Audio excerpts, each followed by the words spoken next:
Roma, versão brasileira, Mega Som.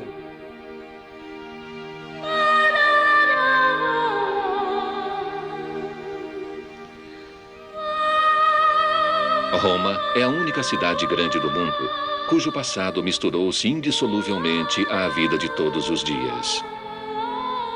A cidade cresceu no tempo, metabolizando as construções existentes e incorporando-as em edifícios de épocas e estilos diversos. Aquilo que em outros lugares é uma blasfêmia arquitetônica, em Roma é um horizonte de maravilhas, um longo fio de pedras que liga o século XX ao Império Romano.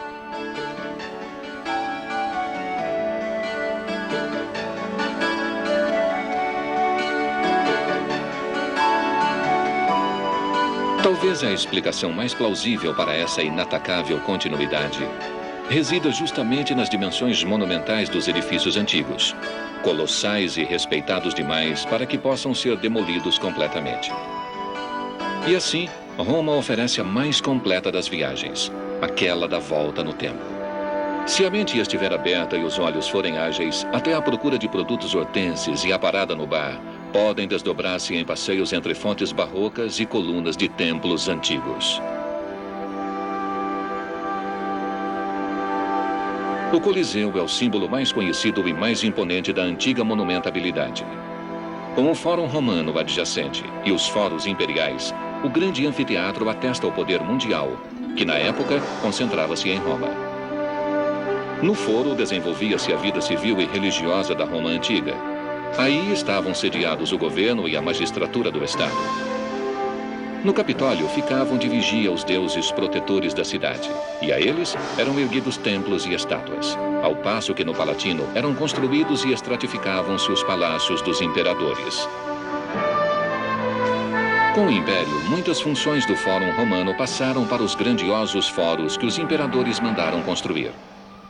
O Foro Trajano, um dos maiores, consistia de uma praça cercada por um templo, uma basílica para a administração da justiça, a coluna trajana e os monumentais mercados em semicírculo.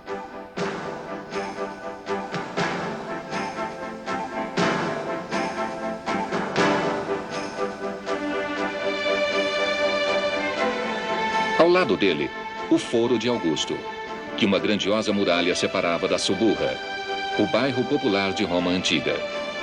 E em seguida, o Foro de Nerva, com restos de preciosíssimas esculturas. As pedras antigas do Foro Trajano são intercaladas por construções medievais, renascentistas e barrocas. A Torre das Milícias, a Casa dos Cavaleiros de Rode e as duas igrejas barrocas simétricas criam há séculos já um dos palcos romanos mais originais e sugestivos. Em todos os cantos do centro histórico, os monumentos romanos convivem com as arquiteturas posteriores.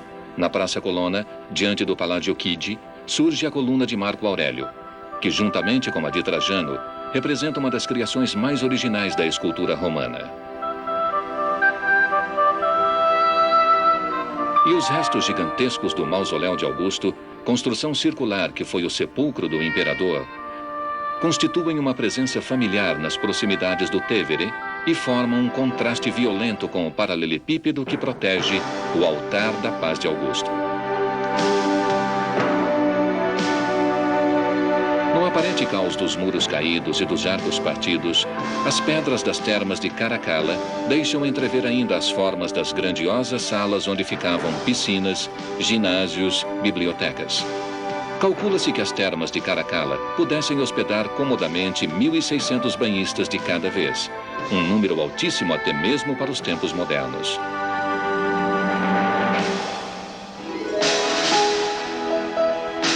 A água para esses banhos colossais e para o abastecimento hídrico da cidade era conduzida das colinas vizinhas através de aquedutos muito altos apoiados em arcos e que ainda perduram em campos romanos, cujos fragmentos podem ser vistos em muitos lugares. No século III d.C., o imperador Aureliano mandou construir uma cinta de muros para defender a cidade dos ataques dos bárbaros. Esses muros, ainda em grande parte existentes, apresentam portas monumentais. A Porta São Sebastião assinala o início da antiga Via Ápia, a Rainha das Ruas, que era assim chamada porque ligava Roma com a Grécia através do porto de Brindisi. Ao longo da Via Ápia, que corta os campos romanos com seu pavimento de pedras, flaqueadas por cipestres e pinheiros mediterrâneos, surgem os restos de maravilhosos monumentos sepulcrais. Entre eles, é reconhecível o túmulo cilíndrico de Cecília Metella.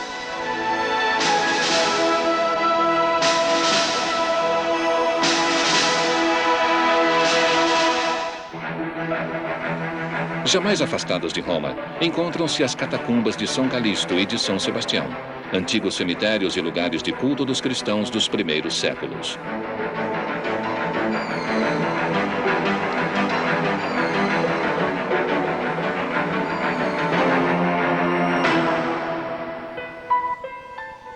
A Roma antiga dispunha de adequadas ligações fluviais com o porto de Ostia. Os diques e os armazéns do porto de Roma no Tevere, ou Tibre, foram descobertos recentemente. Próximo desse porto existe uma pequena colina, o Monte Testaccio. Trata-se de um acúmulo de detritos, principalmente ânforas para transporte de produtos alimentícios produzidas nos séculos da antiga metrópole.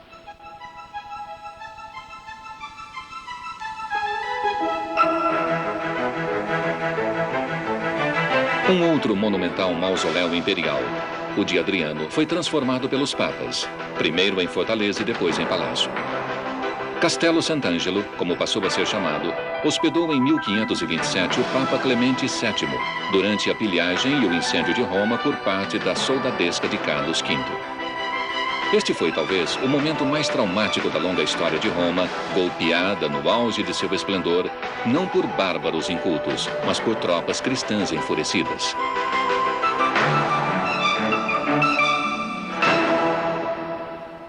Do mausoléu de um imperador romano para o túmulo de São Pedro. A Roma cristã herdou a função ecumênica da Roma imperial e construiu, a partir do século XVI, o seu símbolo fundamental, a Basílica de São Pedro.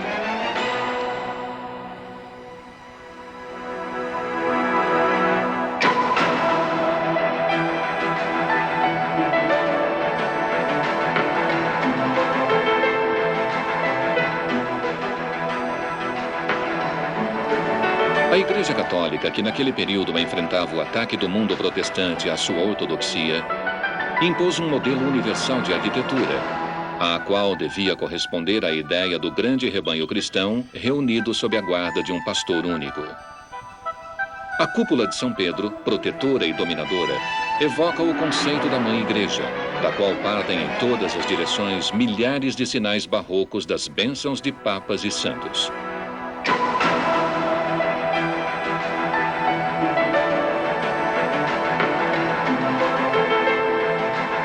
A praça, onde culmina a ideia do abraço universal de pedra, foi concebida por Bernini como centro espiritual do mundo católico e como teatro e representação dos seus ritos.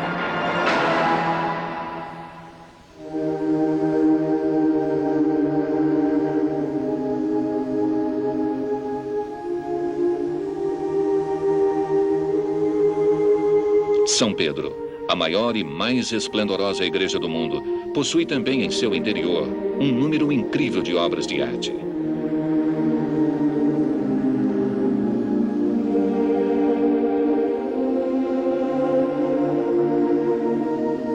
Da Pietà juvenil de Michelangelo, arquétipo de pungente sofrimento materno, ao baldaquim de Bernini, representação terrena da glória celeste, o interior da basílica alinha e funde em dimensões algumas entre as mais altas formas da escultura e da arquitetura dos séculos XVI e XVII.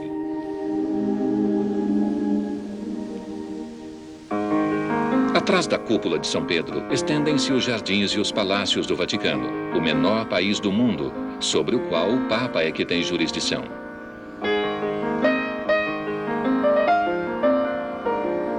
Nas preciosas galerias do Vaticano, concentram-se as obras de arte acumuladas pelos papas no transcurso dos últimos 5 séculos.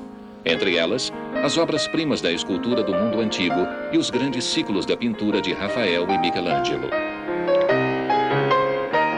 A casinha estilo século XVI de Pio IV, imersa no verde dos jardins, é um exemplo típico da vida e do gosto refinado dos príncipes renascentistas italianos, entre os quais contava-se também o Papa.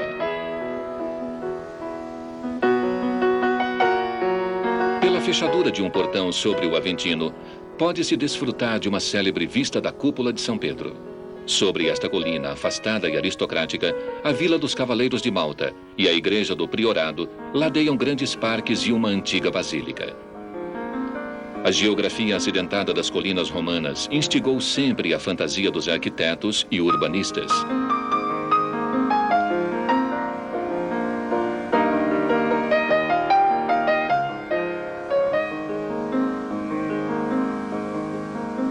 O interior de Santa Maria do Priorado é um ambiente setecentista faustoso, no qual o Piranesi desenhou algumas das suas mais fantasiosas criações.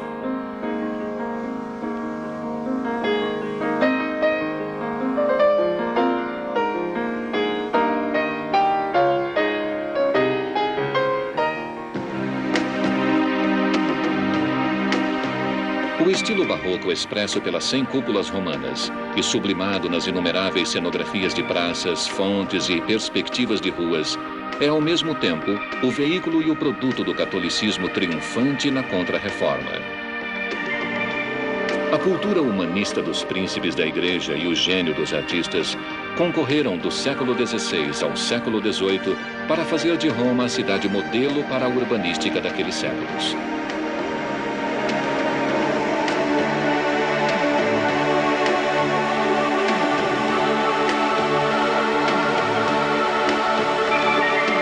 A Roma dos Papas iguala-se em esplendor e em monumentabilidade à Roma imperial.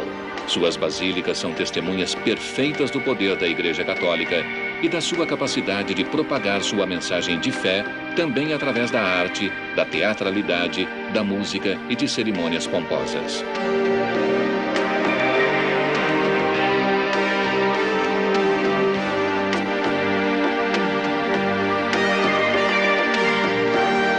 Santa Maria Maior, como muitos edifícios romanos, tem uma história mais do que milenar.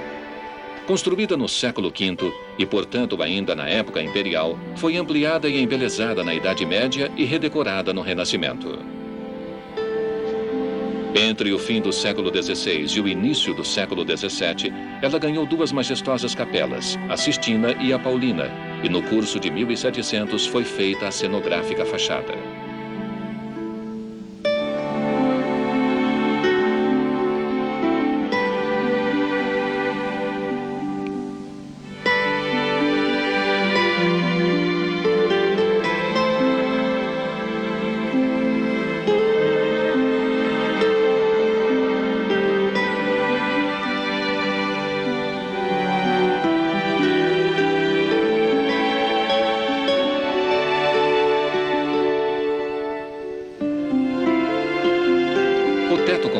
Cheias de ornatos, apresenta a particularidade de haver sido dourado nos fins do século XV, com o primeiro ouro chegado da América, enquanto que o mosaico de ábside remonta ao fim do século XIII.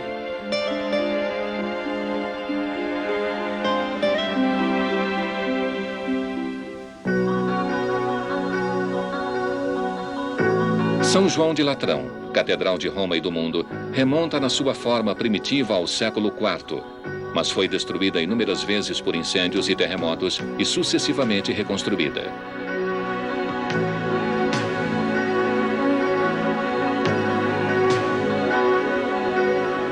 A fachada setecentista rivaliza com a de São Pedro, na grandiosidade das colunas e na suntuosidade das estátuas.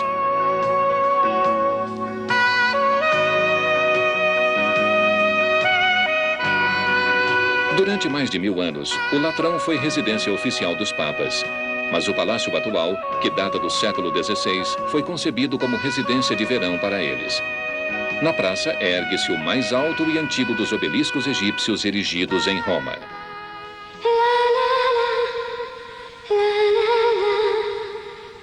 O claustro de São João, que data do século XIII, é um dos mais ricos e mais delicadamente adornados da Itália. As colunazinhas têm formas variadas e os capitéis são sempre diferentes. Ao longo das paredes encontram-se materiais de escavações que são provenientes da Basílica Antiga.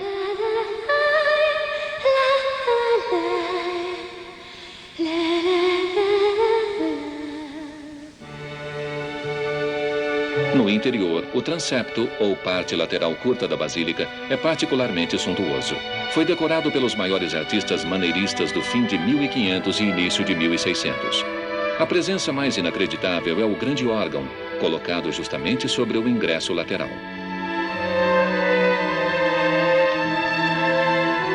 Na ábside, refeita no século XIX, está colocado um grande mosaico medieval, com o Salvador circundado por anjos e a cruz posta sobre a Jerusalém celeste.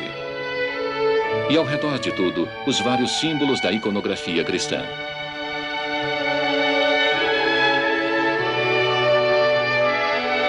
São João de Latrão tem 5 naves divididas por colunas e deve a unidade do seu aspecto atual à organização de Borromini, que, mesmo diante da opulência do conjunto, conseguiu dar um cunho de exatidão e de sobriedade ao projeto.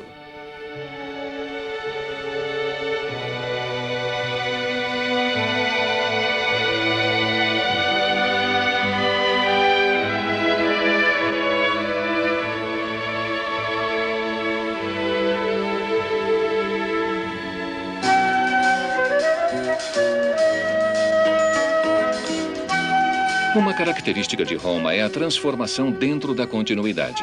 Edifícios antigos servem de apoio para os renascentistas e barrocos ou são reutilizados com funções diferentes. Na colina do Capitólio, onde estavam os templos das divindades romanas, Michelangelo construiu a primeira praça da Roma moderna, delimitando-a com 3 palácios que se debruçam sobre uma escadaria monumental.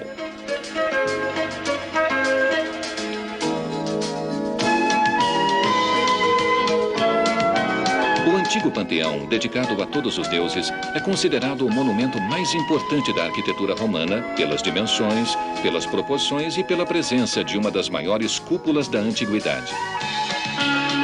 Hoje, transformado em igreja, é o pano de fundo ilustre de um pitoresco bairro de pracinhas e fontes, casas coloridas e palácios severos. O gueto hebraico é o lugar onde se torna mais evidente a mistura de monumentos romanos e de habitações modernas.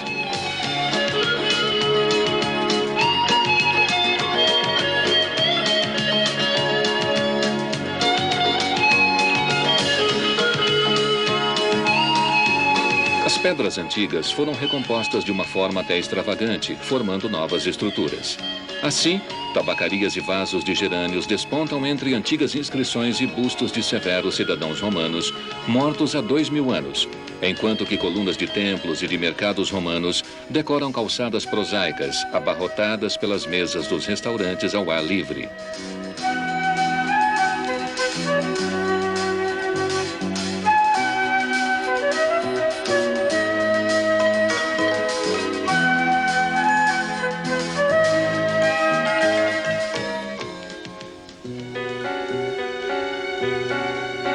E logo atrás da rua Pórtico d'Otávia, plebeia e nobre ao mesmo tempo, uma modesta pracinha esconde a refinada fonte das tartarugas.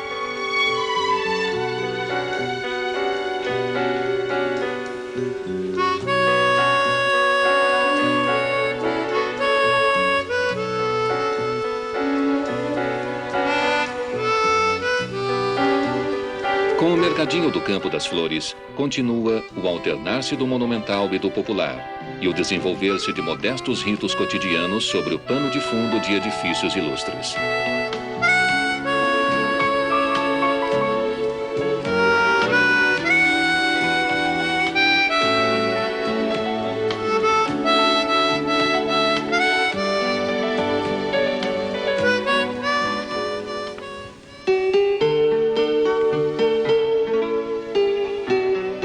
A abundância de água na Cidade Eterna tornou possível, desde a antiguidade, a construção de fontes grandiosas.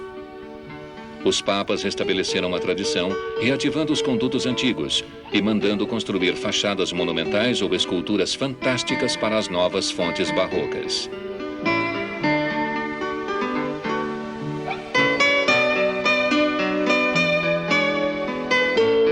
A Fonte di Trevi é talvez a mais célebre de todas. pelo efeito ágil de todos aqueles cavalos, daquelas figuras de deuses, das rochas, árvores e arcos, entre os quais a água esguicha e escorre, sobre o fundo teatral da fachada de um palácio.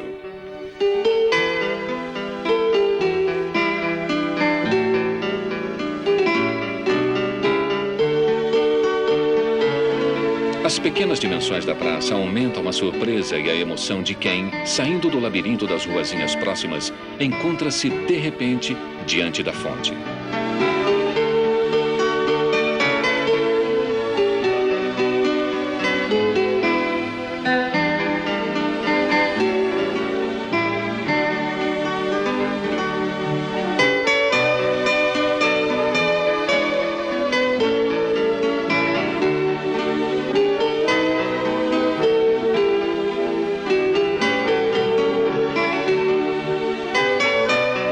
O estilo barroco que caracteriza a Roma dos Papas é também a expressão das grandiosas transformações urbanísticas da cidade. Vê-se que estão em jogo dois conceitos, a cenografia e a alternância de espaços cheios e vazios, isto é, de ruas e palácios com largos e praças. A escadaria setecentesca da Trinità dei Monti liga a igreja construída no alto da colina com a Praça de Espanha, a qual se alarga aos seus pés e depois se alonga pelo estreito canal da Rua Condotti. Além de ser uma cenografia grandiosa, a escadaria representa o arranjo agradável e funcional de uma articulação urbana difícil.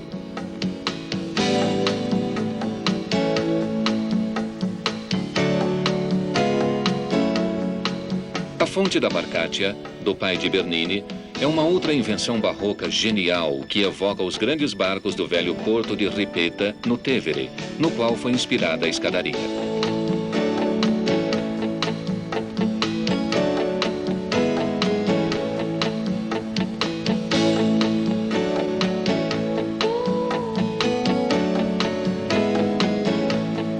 Na primavera, a escadaria é toda ornamentada com as azaleias das estufas municipais e, no verão, torna-se o palco de sugestivos desfiles da alta moda.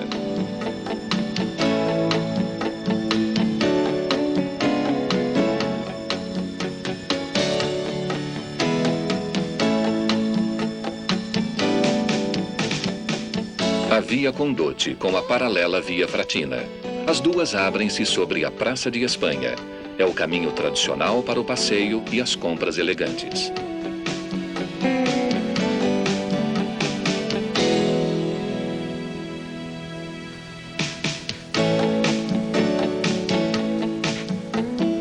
Entre suas múltiplas atrações, temos o Café Greco, fundado em 1760 e frequentado por famosos visitantes estrangeiros como Goethe, Schopenhauer, Stendhal, Liszt, Wagner e artistas e escritores italianos dos séculos XIX e XX.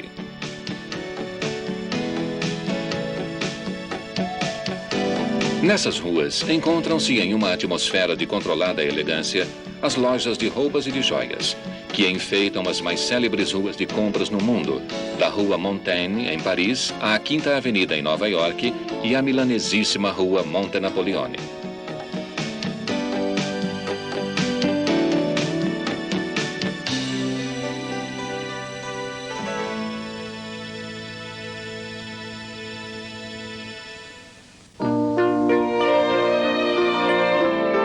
A Praça do Povo pertence àquelas maravilhas urbanísticas que fazem a glória de Roma. A praça apoiada à colina do Pincio é o ponto de chegada de três ruas retilíneas, dispostas em forma de tridente, que a unem respectivamente à Praça de Espanha, à Praça Veneza e ao Tevere. Giuseppe Valadier desenhou a praça no início do século XIX, colocando no centro um obelisco egípcio proveniente de Heliópolis e projetando a série de terraços e ladeiras que a unem ao Pincio.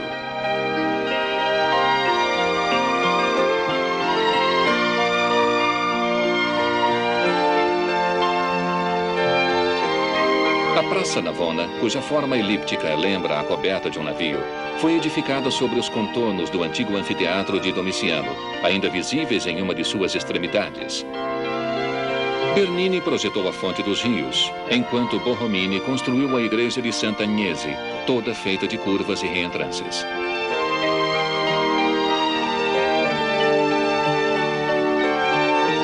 Praça Navona, assim delimitada com perfeição, dá a impressão de uma festa ininterrupta. Sobre os jogos de água entre as estátuas e as linhas sinuosas da arquitetura, domina a alegre confusão dos restaurantes a céu aberto e dos transeuntes, que mesmo ignorando bem geral o nome e o significado das pedras que os rodeiam, sentem-se ao mesmo tempo protegidos e emocionados por aquele suceder-se de maravilhas. As fontes são uma constante da cidade e são encontradas tanto nos cantos mais escondidos como nos pontos mais panorâmicos. Do alto do Gianicolo, a Fonte Paula domina monumentalmente Roma.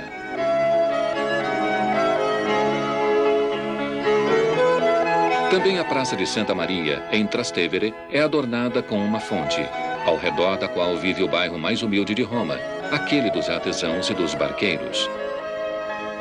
Hoje, nos becos escuros e nas pracinhas festivas do Trastevere, o caráter popular é, em parte, diluído pela presença de comércio sofisticado e pela multidão de turistas.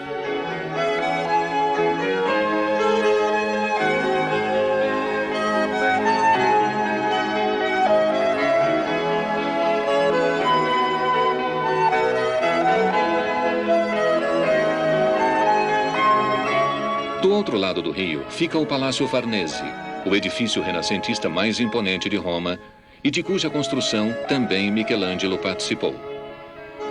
Atrás do palácio, a primeira rua retilínea da cidade, a Rua Giulia, que o Papa Júlio II quis fazer para usá-la como o eixo principal dos seus projetos grandiosos para a organização do centro de Roma.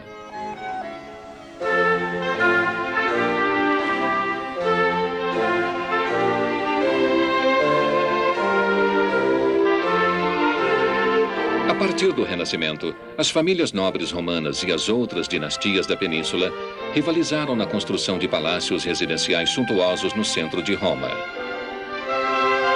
Além do Palácio Farnese, do Quirinale, do Latrão e da Chancelaria, surgiram o Palácio Veneza, os palácios dos Doria e aqueles dos Mattei, o Palácio Corsini, o Palácio Barberini e dezenas de outras moradias luxuosas.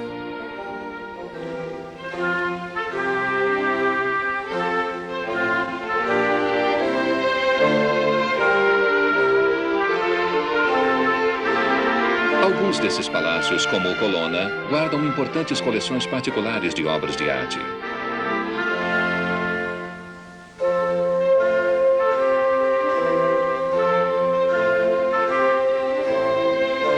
A Galeria Colonna, com seus salões ricos em ornatos de estuque, espelhos, afrescos, mármores e estátuas, reflete o gosto seiscentesco para o colecionismo e a mobília.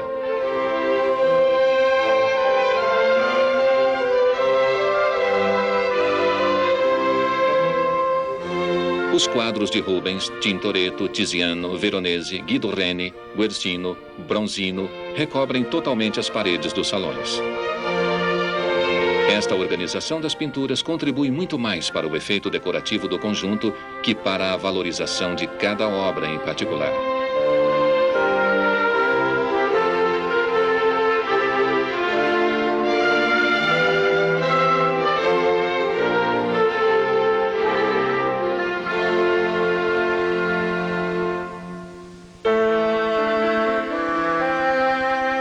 No século XVII, começou também a construção de vilas suburbanas com parques majestosos.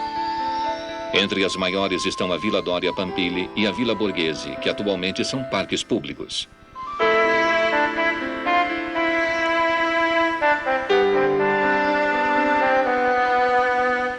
A Villa Borghese foi criada pelo cardeal Spion Borghese, grande mecenas e colecionador de obras de arte.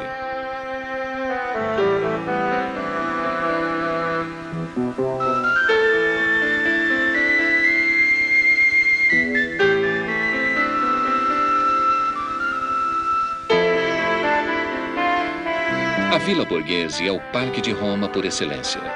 Os seus altíssimos pinheiros mediterrâneos inspiraram poetas, pintores e músicos.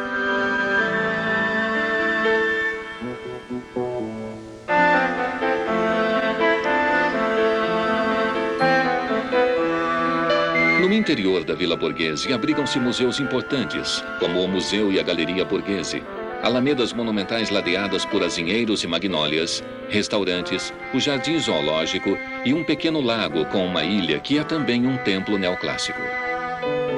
Ali existe também o lugar para se andar a cavalo e o grande espaço da Praça de Siena, em forma de estádio para os concursos hípicos e as paradas. Entre o fim do século passado e as primeiras décadas do século XX, Roma teve um grandioso desenvolvimento urbanístico, mas infelizmente extremamente desequilibrado. De vez em quando, descobrem-se realizações originais e espetaculares, como a Praça Exedra, como a sua Fonte das Náiades, o Palácio da Justiça, o Altar da Pátria e o bairro Copedê, perto da Rua Nomentana. Neste último, a fantasia desenfreada dos projetistas acumulou delírios de pedra, que, piscando o olho para os séculos passados, tornam-se na realidade imitações irônicas e reelaborações de monumentos célebres.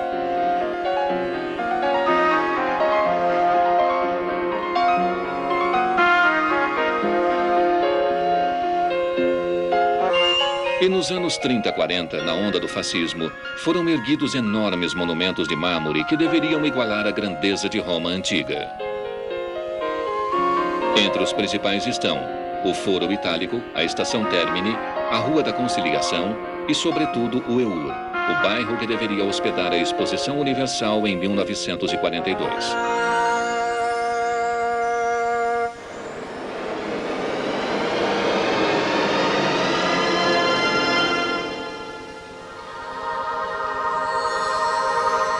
O símbolo mais grandioso do EUR é o Palácio da Civilização do Trabalho, suspenso no nada, com seus arcos e as suas esculturas imersos em uma atmosfera metafísica.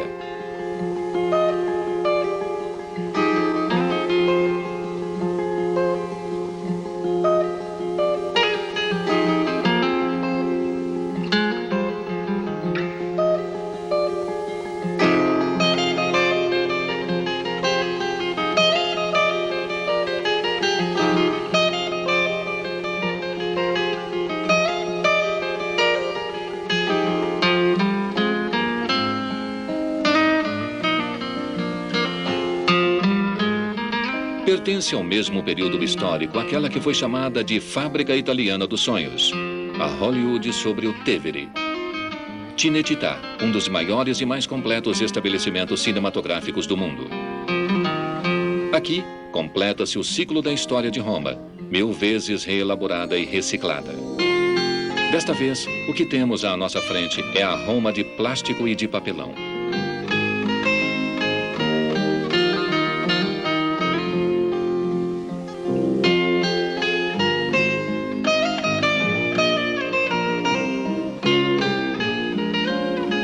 No entanto, também essa Roma conseguiu tornar-se um mito, como aquela dos Césares, aquela dos papas e aquela do povinho simples que fica observando, imutável e irônico, o passar dos sonhos dos outros.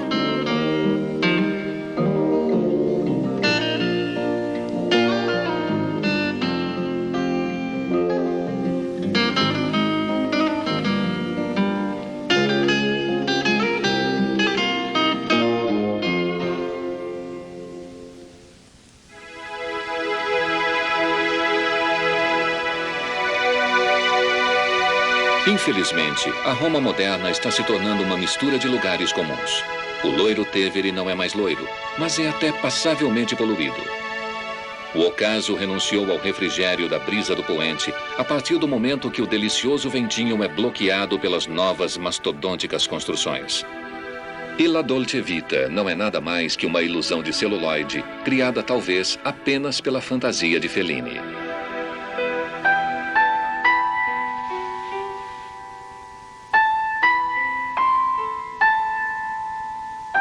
Entretanto, até mesmo no meio de uma crise de nostalgia pelo passado, percebemos que o encanto de Roma continua sempre presente, justamente nessa sua inimitável mistura de séculos e de funções, sob os olhos pacatos e vigilantes dos gatos e das pessoas.